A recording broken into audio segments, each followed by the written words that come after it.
Hey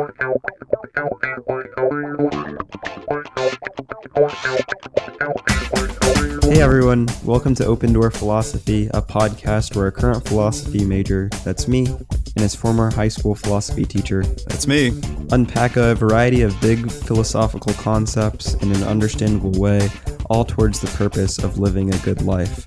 Welcome to episode 17, where we talk about the second category of normative ethics, which is called Deontology or duty ethics. But before we dive deeper into that, Mr. Parsons, how are you doing?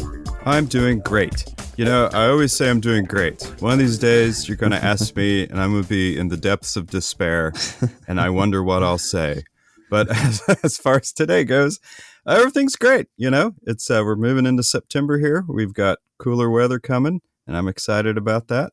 And school's going really great. We just wrapped up the Romans and Stoicism. We're moving on to medieval philosophy next week, and everything's moving along swimmingly. How about you? That's great to hear. Are you? Before I get into myself, are y'all talking any about Aquinas or any of those fun guys? Oh yeah, for medieval, I've selected Augustine, Aquinas, Maimonides.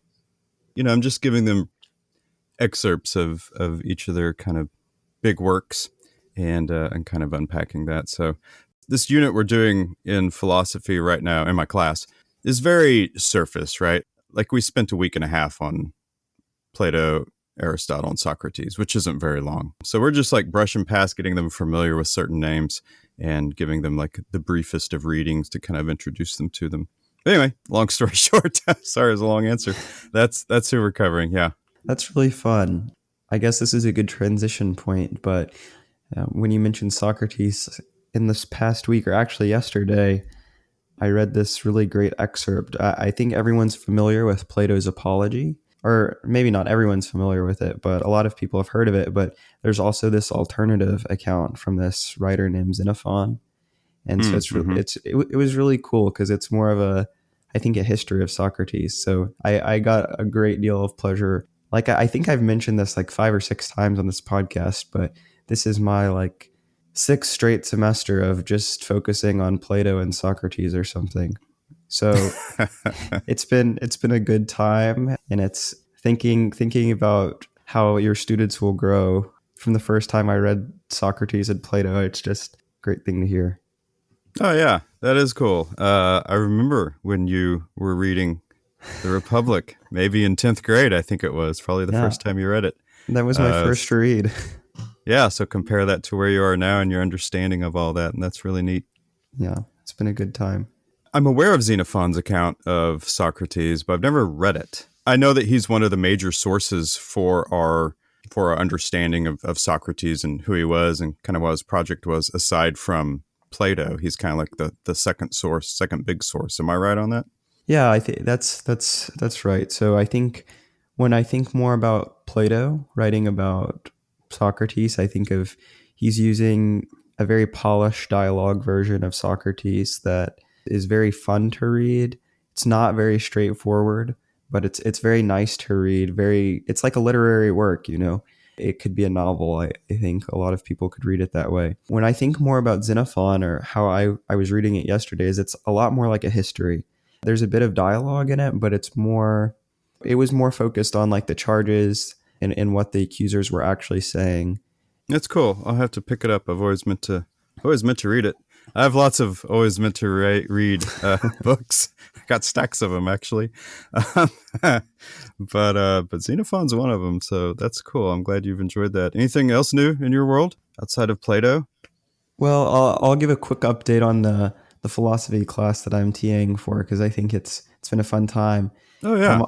On Friday, I was having a little small group breakout session, I suppose, and I'm not supposed to be talking really much in it other than kind of clarifying what people say.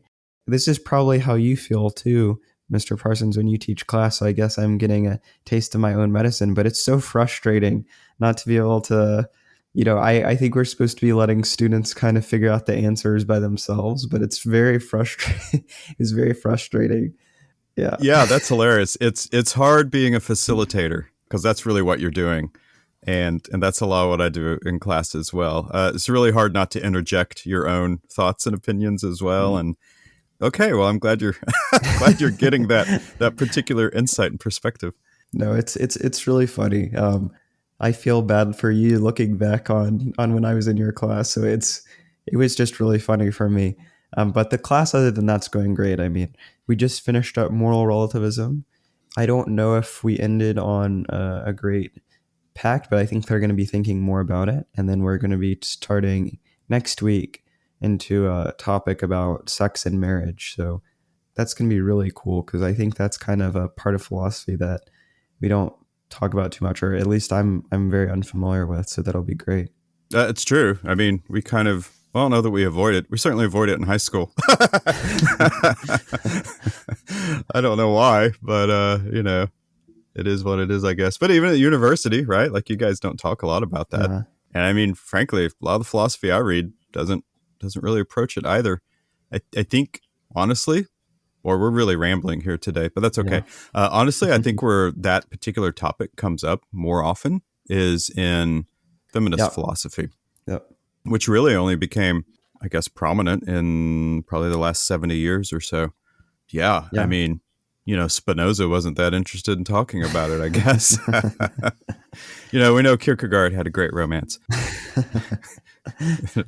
Completely failed romance, but he was very passionate. But yeah, I would say philosophers write more about the topic of friendship than they do marriage and sex.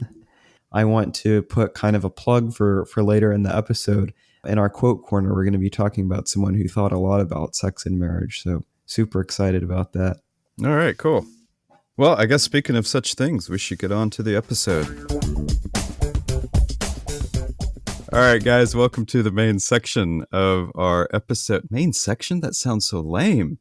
Anyway, welcome to the main section of our episode where we're going to talk about what's the second system of ethics that we've looked at, but this is the third episode in a 4-episode arc on morality and ethics. But today we're going to talk about, it's a very fancy word, it's called deontology, but really that's what that means is duty. Like, what is our duty? What is our obligations? Last episode, we looked at utilitarianism and how that is determining the greatest good for the greatest amount of people. Like that is what determines what is morally good, greatest amount of good for the greatest amount of people. And it's very focused on consequences, right? Like ends versus means. Like the ends definitely justify the means with utilitarianism. But deontology, which was formulated by the German philosopher Immanuel Kant, deontology focuses on the actions themselves, not so much on the consequences. Is what you're doing good outside of what the results of that action will be? And he relates that to the idea of duties. But we'll also talk about something that's relatively famous or well known called the categorical imperative, which will help us determine what is morally right and morally wrong. But before we get into all that, I figured we would talk about duties themselves. What are our duties? So, Andrew, you're a student in college. And so what would you say the duties of a student are? Well, I think the first one that comes to mind is probably showing up on class on time, or probably showing up for class at all. I think that's a pretty good duty. What's a duty that you would see as a teacher? Oh, that I would expect of a student? Well, I'd expect for them to do their best. Which I know is an ideal. I mean, I would like for teachers to do their best as well. But, we're all human and we have off days. But so I guess I should rephrase that and say to always try to do your best. What are some other, I guess, roles that people play in life that we could apply this idea of determining what their duties are? I think it would be pretty dependent on whatever kind of, for Kant, at least my understanding, it would be kind of whatever roles you were taking on in your life. And that would kind of differentiate the roles. The roles for a son are going to look a lot different from the roles of a wife. And so the roles that you're filling all have different duties that are kind of assigned to them. So for instance, let's use the example that I just used of a son and a mother. I'm not going to expect like a 5-year-old son to take care of his baby sister or something like that, or to drive the family to church every weekend, right? Like I just don't think that's the job of a 5-year-old child. Maybe some of his duties might be like to love his sister, to love his parents and respect them. But when we would flip it on the flip side of someone like the mom, where we would expect something greatly different from her. We would expect her to provide and take care of her family, to be a good wife, etc. Am I missing anything in there, Mr. Parsons? No, I don't think so. I think the work in this particular philosophical system is identifying what those duties are for each role, and then how those are justified. For Kant, the justification that our duties are not arbitrary. Like a spouse's duties are not arbitrary. It's not something we just make up. It's not based on relativism. We can determine what these duties are by using our reason.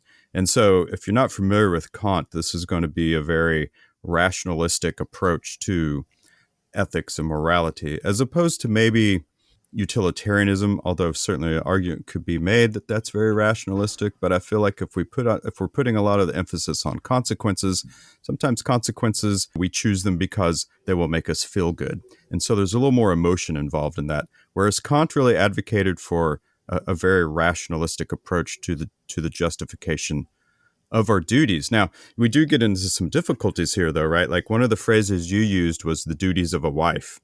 Now, that could be a real hot button Yeah. topic there. Lots of societal expectations come with that. They come with any role, however, though, if you think about the duties of a son in a very patriarchal society might be very different than one that's not, or certainly different cultures, East versus West. If we're to be very broad and generic, the duties of a son would be very different. The duties of a male and a female in society can be very different too. So the question is like, how do we determine those duties?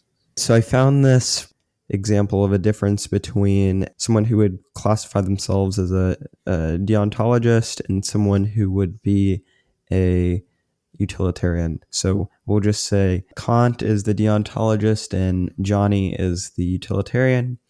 So let's say, for example, Johnny the utilitarian proposed to kill everyone currently living on land that cannot support agriculture in order to bring about a world without starvation. So for a utilitarian, as we talked about last week, that would make a lot of sense because we're going to bring good to the world, because we're not going to have any more starvation. People are going to be able to use more resources per person. These people who weren't doing much, getting much out of the land, in Johnny's eyes, they would be sacrificing themselves for the needs of the entire world, right? So the utilitarian would take that every time, or at least the quote unquote real utilitarian.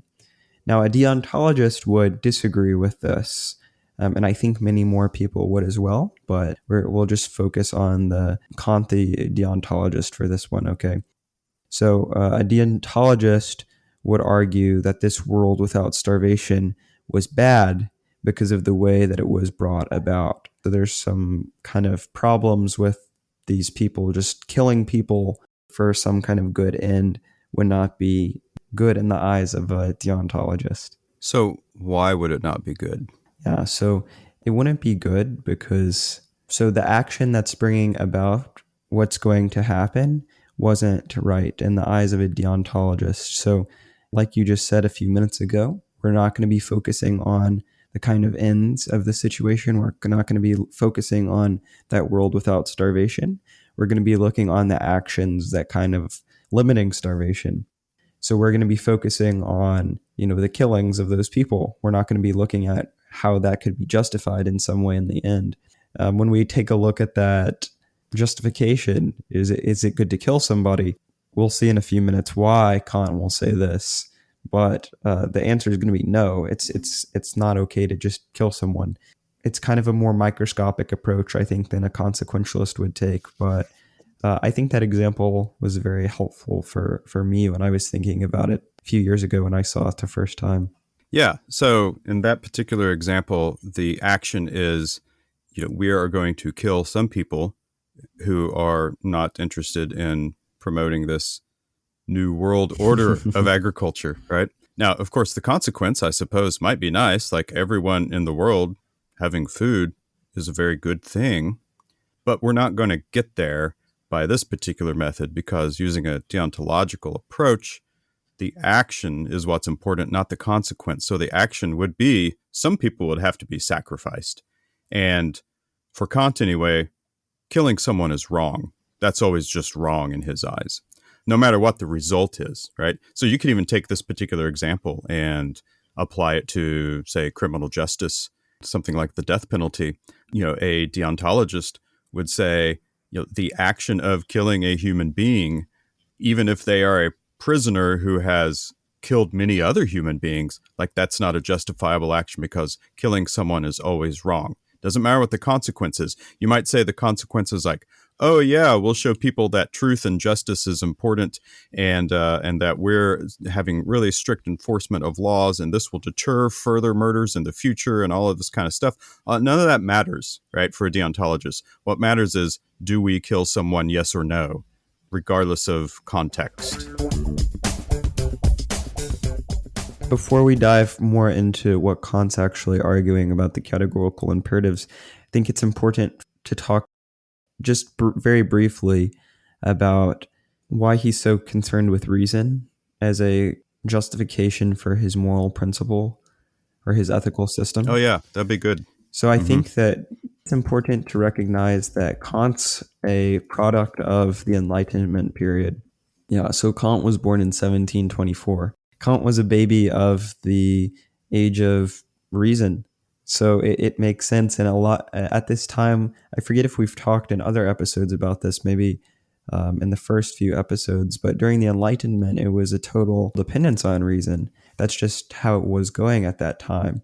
So what Kant is proposing in his book called The Groundwork of Metaphysics of Morals is he's trying to provide a system, an ethical system that is grounded entirely in reason, so that humans don't have to rely on a system that's given by God, supported by God, anything like that.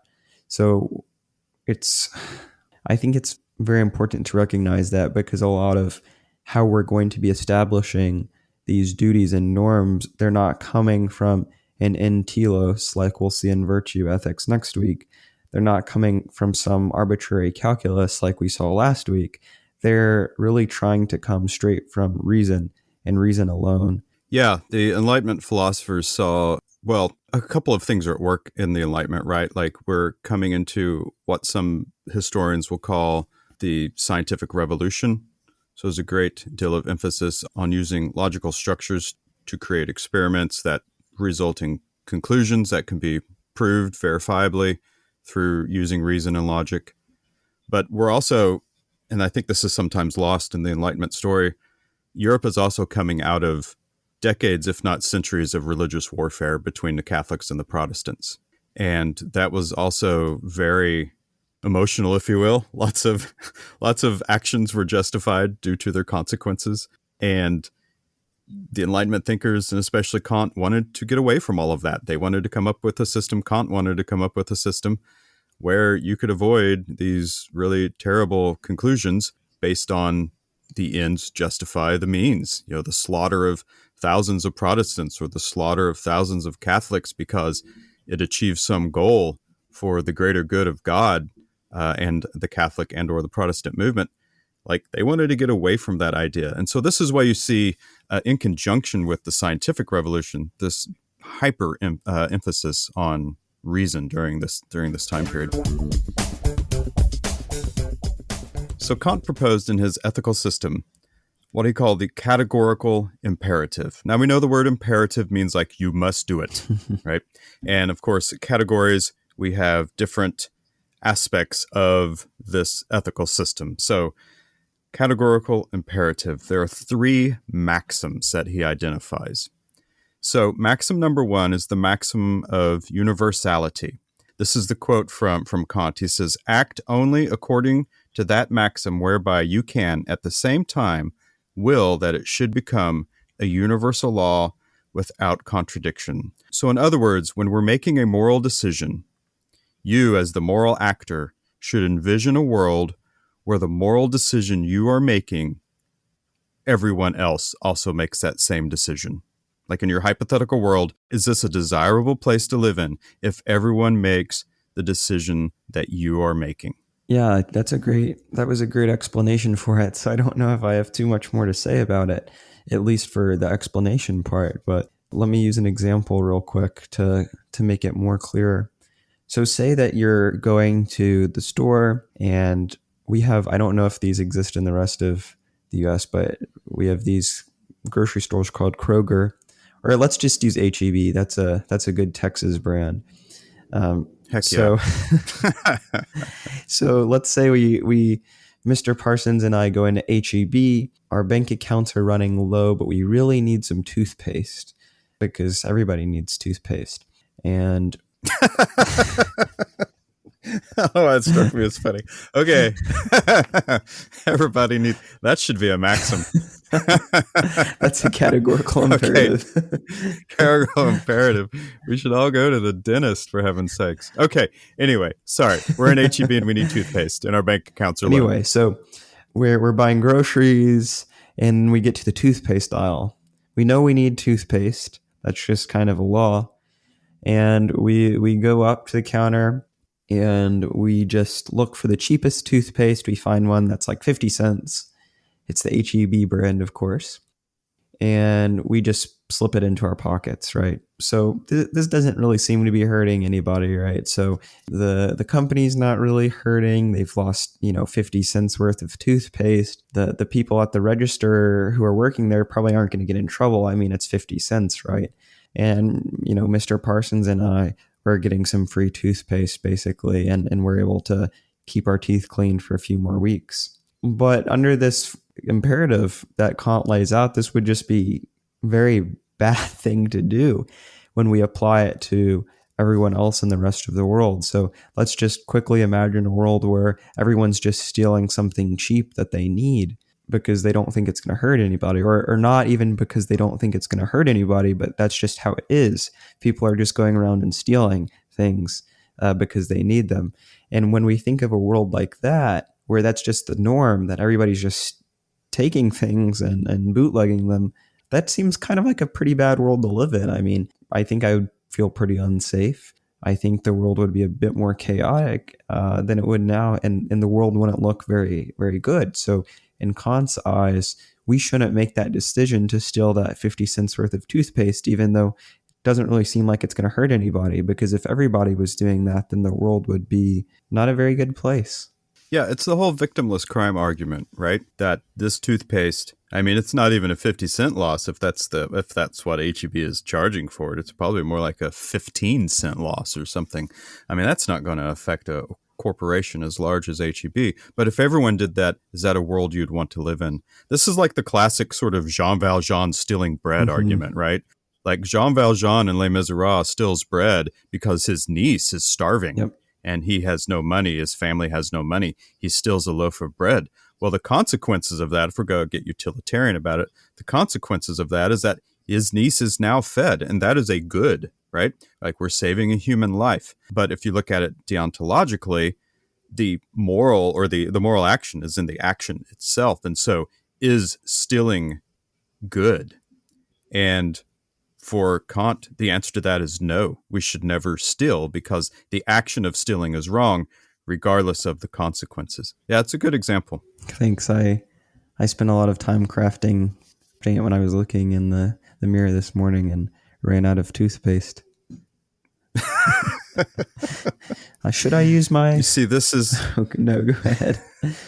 This is how, philosophy is applicable to our lives. So it's the big question. Should I take some of my roommate's toothpaste? Should I use it? Yeah, so this has a lot to do with actions that we would call today, victimless crimes, whether that's like illegally downloading a song. I don't know, what are some other victimless crimes?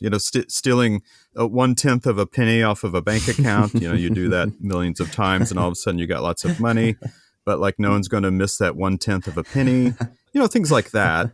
Why are you laughing so much? Is this a scheme you have? No, it's that Office Space movie. Oh, it is from Office But it's Space. really fun. I forget.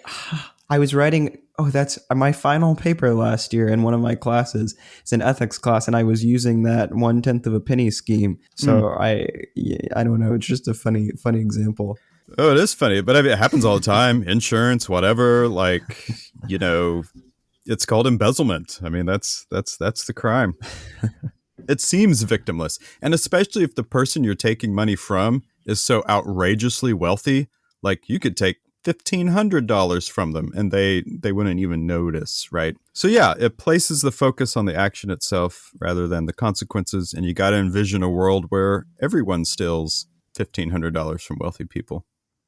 Before we jump into the second formulation of the argument, let me just highlight their use of reason in this. I think it's really important for the second one too. But notice Kant's way of looking at an action is just using our reason to see how it would be in the world if we didn't do it like that. We're thinking, okay, if we stole toothpaste, how would this look on the worldwide scale? We're not appealing to God. We're not appealing to some forms of goodness and badness. I guess there's only a form of the good for Plato, but a form of goodness. And we're not appealing to anything that's not derivable strictly from our reason.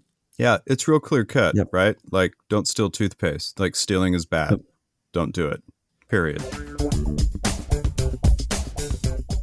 Our second formulation of a categorical imperative is taking that first one in mind and building on it. So that's why I mention it as a formulation. So the next one states, act in such a way that you treat humanity, whether in your own person or in the persons of any other, never merely as a means to an end, but always at the same time as an end. That's one of my favorite quotes, honestly, from Immanuel Kant. Whether I agree with deontology as a whole, I really feel that we should not manipulate people in order to achieve a certain end. Certainly manipulation on a really insidious level, but maybe even in a rather innocuous level, that's of manipulating people what might seem like in a very small way. Here's an example, Andrew. You know, we can think of manipulating people on large scale or something like that, like maybe World War II propaganda, stuff Mm-hmm. like that. But let's like bring it down to maybe a little more 21st century here, and let's talk about advertising and consumers. So let's just keep using toothpaste. I like All this. right. You, Andrew, you want to have the best teeth, like the widest. Actually, have you seen these billboards around town? I'm sure they're in other places that says "sexy I'm teeth." not. Have you ever seen No. those? Yeah, yeah. I don't know if it's I don't know if it's a dentist like chain or a franchise of dentist offices, or if it's a particular type of dental procedure.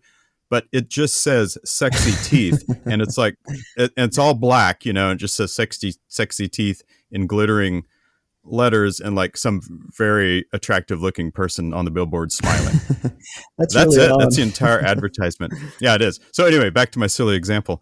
So you want to have the best teeth, Andrew. And so there are many toothpaste companies out there that are vying for your dollars. And they're going to create all these commercials, right? In order to convince you to buy their particular toothpaste. Because let's face it, like toothpaste isn't that complicated. They all probably do pretty much the same Yeah, job, right? probably. So why would you buy Aim versus Crest versus Colgate, you know? So advertisements attempt to influence you in order to buy their particular brand of toothpaste. Is that manipulation? What do you think? Is that the type of manipulation like Kant is talking about? I'm trying to remember something. I feel like I've just had this conversation with someone else. I guess this is just deja vu. I think it could really depend on how the advertisers were doing very definitive practices were, because I could see, some advertising. We're talking a lot about toothpaste today, but I was watching this YouTube video. It could be totally false, but it was like talking about how those charcoal toothpastes. I don't know if you've heard of them. I think they're kind of a big.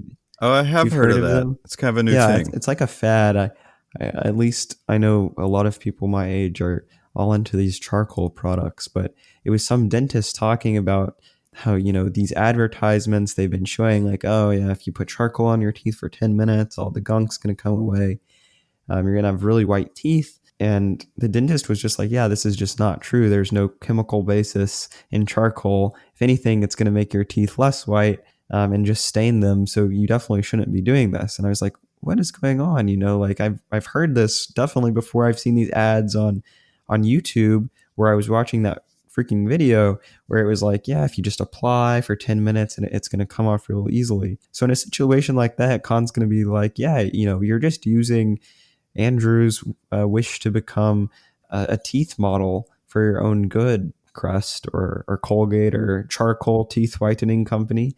You're just using Andrew, and that's just bad. That's just wrong. Yeah, you'd hope companies create a product for the benefit of the person, and surely that is what most companies do with the products they create. But are we seen as consumers who need this product for the betterment of our life, or are we seen as just simply a means to make the most amount of money as possible? Well, let me read you this quote real quick that I was reading in this philosophy paper. It's not really a big point to this, but it was a paper about McIntyre. And it says those engaged in finance, particularly money trading, are, in McIntyre's view, like good burglars. Teaching ethics to traders is as pointless as reading Aristotle to your dog. The better the trader, the more morally despicable. So I guess these dang teeth whitening companies are pretty morally despicable. That's right. Down with the capitalistic dental industry. Let's rise up. My grandma would use hydrogen peroxide and baking soda to brush her teeth, and it seemed to do just fine. Thank you very much. Yeah, that's what my parents always told me. Yeah, that's funny. Yeah. Okay, interesting, huh? Yeah. Okay. Well, let's step away from advertisement. Let's talk about things in our daily life. I guess more examples of this particular action. Like if and I can't really think of anything off the top of my head. So, but like there are times in our lives where we want a certain person to do a certain thing, whether it's we want to go out and have a good time and hang out or whatever, but the other person is reluctant. We might try to talk them into it. At what point, is just trying to talk them into it, move to some form of manipulation where we just want this end. We want to go out and hang out. It's Friday night, for heaven's sakes. So we do this all the time. We certainly do it in business. We do it in our organizations that we work for when we want, say, like new policies put into place. We have our own particular agendas that we want passed. We will manipulate people in order for them to, if you will, join our side. And Kant just simply says, this is wrong. You can't manipulate people or situations to achieve a desired end. So I guess a flip question here, flip side, counter argument question would be like, but is there a time? Is there ever a time when we can manipulate people to achieve an end? Because this is a pretty absolutist stance. This is really funny. Well, it's not really funny, but this is something that I used to think a lot about, not for my personal reasons of wanting to manipulate people, but it was just like things that I saw at school and in high school and college. But I was noticing, some people are really good they're just very charismatic, right? I feel like they can get people to do whatever they want if someone really looks up to them, right? And so I could notice that, some of these people who are very charismatic and natural, maybe leaders or talkers or something, I don't know, but they recognize that in themselves, and they could kind of use that manipulation to help their friends almost. If their friend was unmotivated, say like, this very naturally charismatic person saw that their friend wasn't going to classes, they weren't trying their best to be a good student in Mr. Parsons' philosophy class. And so this person was like, hey, they use their skills of rhetoric and manipulation, and they help them become a better student. I don't know what Kant would say about that. I have a gut feeling that he would say that would not be good, even though that would seem to be good for the person, but I'm not sure. Right. The consequence would be desirable, Right. And it doesn't seem a great deal of harm is being done to the student. Yep. Right. In this hypothetical scenario, I'm being an inspiring teacher and I'm using this these tactics to get a student to perform better, which certainly benefits them in the future, right? Everyone needs a little kick in the butt every now and then, right? Of course, parents. I mean, now that you said that, I think about parenting, right? When we are very small children, parents use means all the time to achieve a particular end. Like, if you don't clean your plate, you're going to sit there. You're just going to sit there all night until you finish everything that's on your plate, or whatever else. Potty training. You give them all kinds of ridiculous rewards, or setting them in timeout, or something like that. The lines get pretty blurry there sometimes when it comes to, I guess, what we would call, harshly discipline, but maybe just behavior modification with others. Yeah. Did Kant have children? I don't think he did. I don't think so either. I wonder what kind of parent he would be. Like little pesky 8-year-old Kant boy, like breaks a lamp because he's sword fighting with imaginary person or whatever. What's Immanuel Kant the father going to do? I don't know. Okay, so maxim number 3 is what's called kingdom of ends. This one says, we are our own ultimate moral authority, but we must treat others as we treat ourselves. In other words, this is why he calls it a kingdom of ends.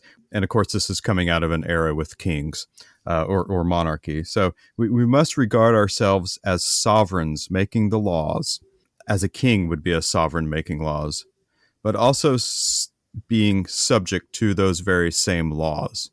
In other words, since we are our own moral authorities using reason in our moral decisions, we create these laws, these obligations related to our duties. But in creating those laws, we must also hold ourselves accountable to the very same laws that we're creating. We can't apply them to everybody and tell them, like, you need to do this because this is your duty, and then ourselves not follow that. I don't know if this is a reaction to, this was certainly a turbulent time in European history, overthrowing monarchies and creating republics and all that sort of stuff. So I don't know if this is a reaction to that, but certainly whether it's monarchs or whether it's emperors or whether it's presidents and prime ministers, certainly an argument has always been that they create lots of laws that they themselves don't necessarily live up to. So anyway, the third maxim is just, hey, you're your own moral sovereign, but you to follow your own laws that you create. Basically, though, I think you did a really good job of explaining it, and I don't want to repeat what you said there a minute ago, Mr. Parsons, but I think there's really something to be said about an individual recognizing that they're not immune from their own ethical systems. And I think this is something that's necessary for every ethical system to kind of survive in the world, or to survive as a ethical system that people actually find useful in their lives. Because if we're taking some ethical system and we're just kind of applying it to a worldview or on how society acts or how others act, it's not really changing who we are. And I think every ethical system, I'm pretty sure that Kant says this, his ethical system is also designed to make you a better person, to make you a more moral and ethical person, right? It makes sense that this ethical system needs to apply to you. And these ethical norms that you're setting just from your own reason is something that you are going to want to follow and think that it's necessary to follow for yourself. It can't just be something that I apply to Mr. Parsons and don't live by myself. So I can't say, oh yeah, Mr. Parsons, when you need some toothpaste, you can't go out and steal. But when I go out to the store and I see some toothpaste, I'm like, yeah, that's fine with me. I think since I made the rules, I don't have to really follow them by. There's also this really funny example that one of my favorite philosophy professors at Rice uses is with this imaginary character called Pablo the Narco. He's this narcotics operator, or he sells drugs or something. He gets really mad when people are when Pablo the Narco's men who work for him are getting killed by rival gang bosses, but Pablo the Narco's totally fine with sending out his men for hits. I mean, it just doesn't really make sense. So for Pablo the narco, Kant would say, yeah, you can't send your own men on hits if you want to live ethically. I think Kant would say, of course, more about Pablo the narco's operation, but that's just a little Right. little example of it. No, but it's a great point. We bend the rules all the Yeah. time, all of us personally. But when we see other people bend their own rules, we get really annoyed with that. We create all kinds of little excuses for ourselves of why we're gonna like pilfer that 50-cent tube of toothpaste. But someone else, we love to point out people's hypocrisy.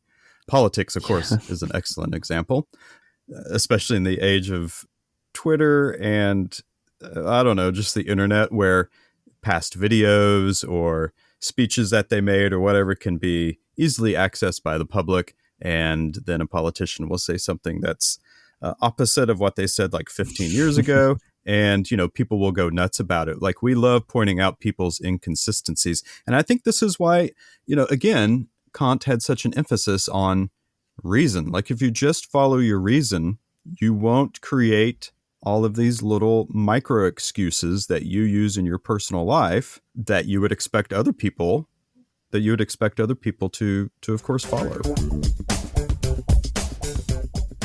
So we've talked a lot about what duty ethics is and laying out Kant's points, but now, of course, we must subject it to the rigorous criticism stage of the episode, where all of these ethical systems get blown to shreds. So I think that the first criticism that we have to talk about is one of where duties might be conflicting with each other. And I think this is really something that's quite apparent when you're just thinking about duty ethics for the first time. When I was using the example of the mother earlier and her duties to, her children, I think the mother obviously has some duties that to her children that we could all kind of point out and that Kant would point out too. But let's say that the mother, we'll call the mother Jill. We'll say Jill has a few other duties too. She has a few other roles which also carry their own duties with them. So Jill has a position at a huge bank in a downtown metropolis. And Jill is a finance trader, works very long hours. Jill has responsibilities in her job. Maybe she's like a manager of her company or CEO. Say Jill's the CEO of her big finance company. That comes with a lot of duties and jobs, right? Like, she has to go to board meetings. She has to make sure her team is doing well. She has to check up on them. So Jill has a wide variety of expectations with her job as the CEO, right? Like, the board places a lot of, she has to go to board meetings. Jill has to meet with investors, et cetera, et cetera. So let's say that Jill also, as a mother, has the responsibility to, I don't know, spend time with her children. I think this would be pretty evident as a duty. So let's say that Jill's duty is to spend, this is arbitrary, but spend 5 hours a week with her children. Seems very low, but whatever. So let's say that a few weeks go by and Jill's able to spend 0 hours a week with her children. How are we supposed to weigh these roles against each other under Kant's understanding and critique of other ethical systems, which do provide more of a ability to weigh two decisions, like utilitarianism last week, which one's going to bring the most good? So I think that's a pretty firm criticism of deontology. How are we supposed to weigh different roles and different duties of each other? Yeah, it can certainly get complicated, I think, in everyone's lives, as a duty as a child or a duty as a student or I can imagine other probably very difficult professions like law enforcement or being a medical doctor in an ER or something. There are probably some times where you have conflicts of duty, right? Like, you're supposed to care for a patient, but you're supposed to care for all patients. And so, yeah, conflict of duties, I think, is big one when we're not trying to consider context. Sometimes context is important. No, I totally agree. I think that seems to be true. Yeah. And maybe that brings us to like another criticism is that deontology can sometimes be considered morally cold, mm-hmm. right? Like, it's so rational. It's just so doesn't consider the consequences that the person just comes off being a cold-hearted jerk. If we go back to Jean Valjean and stealing the bread, maybe we would come up with a different system that we might be able to provide bread to his niece. But nonetheless, Jean Valjean needed to feed his niece. She was going to die. Do we just not consider that? Jean Valjean infamously was put in prison for many, many years, because he stole bread. That's a fictional character, but it certainly happened in France during those time periods. And so do we just not consider the context of this young child's life who's going to die if she doesn't get some nutrition? And that's where it sometimes comes off as being seen as morally cold. And I think that one of the last objections I think we had was something you kind of mentioned in there. The context is just kind of hard in utilitarianism to weigh a situation out, right? So you were using the example of the bread with, I think deontology doesn't consider the situations many types of in all systems, right? It's can only be focused on the action itself. It's not focused on the consequence, the situation, the end, or whatever. Yeah, and all this leads to just this comparison between utilitarianism and deontology. Like, I get it. Sometimes context is important. Sometimes it is. But I also get that considering context, sometimes we make excuses and we do things that maybe we shouldn't do in order to achieve a particular end. Therefore, we should only consider things from a rational standpoint in what our actions are. But in doing that, sometimes horrible things happen because you haven't considered context, and you sort of end up in this feedback loop where you bounce back and forth between deontology and consequentialism. But the problem is, and what these guys were trying to solve, is that we should have a consistent way to determine what is morally good and not morally good.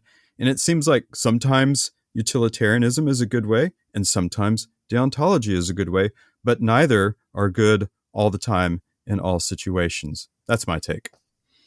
Well, that's all I have, Mr. Parsons. Do you have anything else you want to add to this?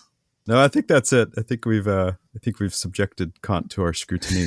So it is now time to subject something else to our scrutiny, which is a quote. So let's head over to the quote corner.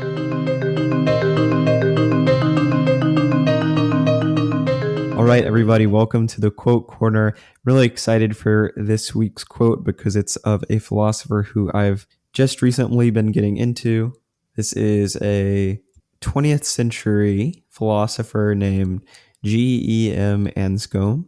She was a student of Ludwig Wittgenstein and a very famous virtue ethicist, a revival virtue ethicist, and a very, very famous 20th century Catholic philosopher. So I'm super excited to be sharing her on this week's episode. Fun fact before we jump in, I just think this is really cool. So she was at Oxford and she has these very famous debates with C.S. Lewis, the guy who wrote Narnia and other Christian works. She just totally destroys him in all of these debates. It's quite funny. So C.S. Lewis, he has this argument against naturalism that she just destroys. We can go into that in another episode, but it's really funny because I don't think she gets quite the credit she deserves, even though she's great. And C.S. Lewis is such a famous figure in both the world of Christian philosophy as a whole, and also just pop culture too, right? Like Narnia is such a famous book. So I just think she deserves some more praise and credit. So anyway, without further ado, this week's quote is, "It is not profitable for us at present to do moral philosophy. That should be laid aside at any rate until we have an adequate philosophy of psychology in which we are conspicuously lacking." And this is Anscombe from her book, Modern Moral Philosophy. So Mr. Parsons, first pass, what do you think?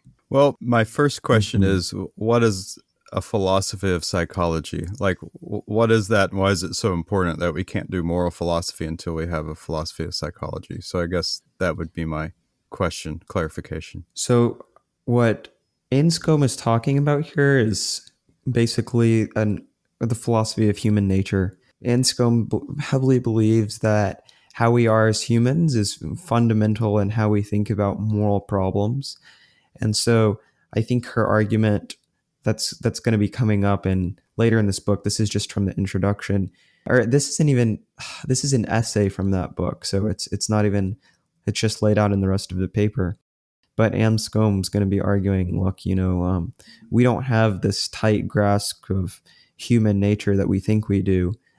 She's going to be saying that it's hard for us to make these huge leaps in moral judgments about who we are as humans and how we should act when we're making these big leaps in thinking about how we are as just humans. Yeah, I get that. So like if we don't even really truly understand what our nature is, then how on earth can we begin making moral claims and considerations, right? Yes. Is that kind So of it? Yeah. that's exactly right. So it's not that she's like, yeah, we can't know anything about our human nature. It's that we're making these huge jumps. There's a few things that just seem to be like true about our human nature. One of them is that we can like learn things, we can be habituated into things like that. But when we start making these larger moral leaps, like, oh, this was a big one because this is when she's writing, we are evolutionarily programmed to believe X. We're evolutionary Yep. programmed to respond to Y. So does that make sense? Yeah. Oh yeah, absolutely. Yeah. So this is interesting to me. So on one hand, I agree with it. On the other hand, I disagree. We have to do something. Like the discipline of psychology has only existed for about 140 years or so. And certainly we were making claims about what human nature was before then. I mean, we can go all the way back to Aristotle, and he was talking about what human nature is. So I don't know that we can like wait on psychology to catch up. We need moral philosophies of some kind. But on the other hand, I certainly agree. It's fascinating what we've discovered in the last 100 and how many ever years since the discipline of psychology has come about, and with the furtherance of things like brain chemistry and neurology and all of that, how much we're learning about what our nature truly is. So I see both sides of this particular. What do you think? Well, for those who don't know me personally, I'm just going to give a quick disclaimer. I despise psychology. I really just despise it. I think it's a point I don't even consider it. Sorry, if people are, well, maybe I should be a little nicer.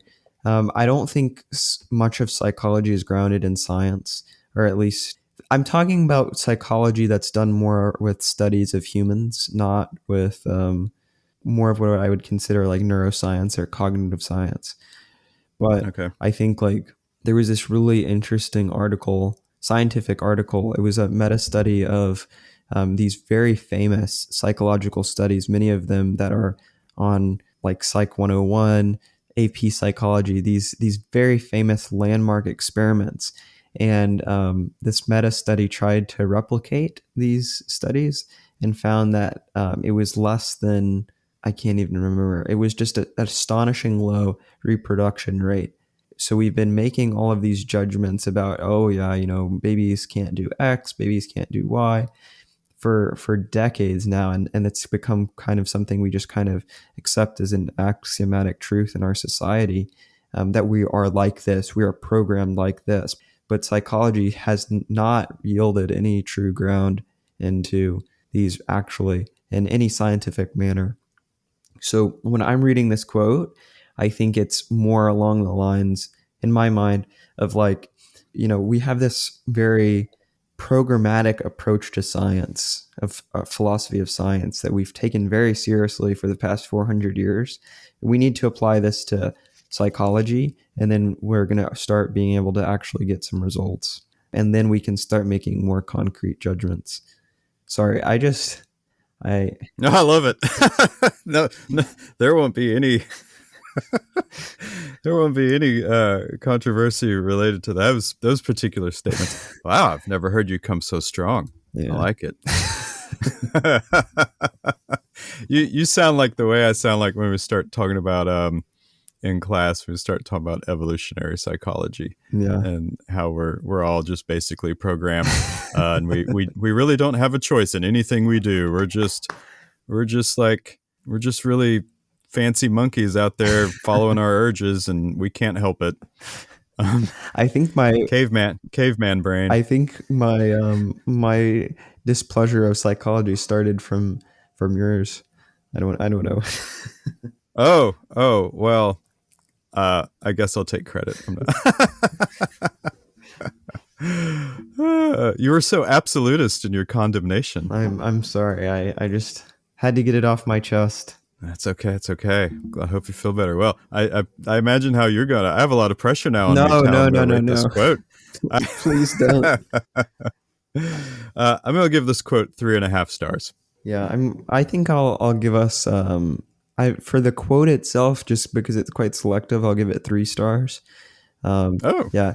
So well, that's really surprising. Okay. The reason I'm giving it 3 stars is because I don't think it's not profitable for us to do moral philosophy. I think it obviously is, and I think if we were reading the entire paper, I would give it higher. But just the context of the quote, Anscombe is being vague to support her larger point in the end that virtue ethics are the only ethical system that we should follow. Yeah, just the quote itself is not. I'm not a big fan. Okay, there you have it, folks. 3 stars and 3.5 stars.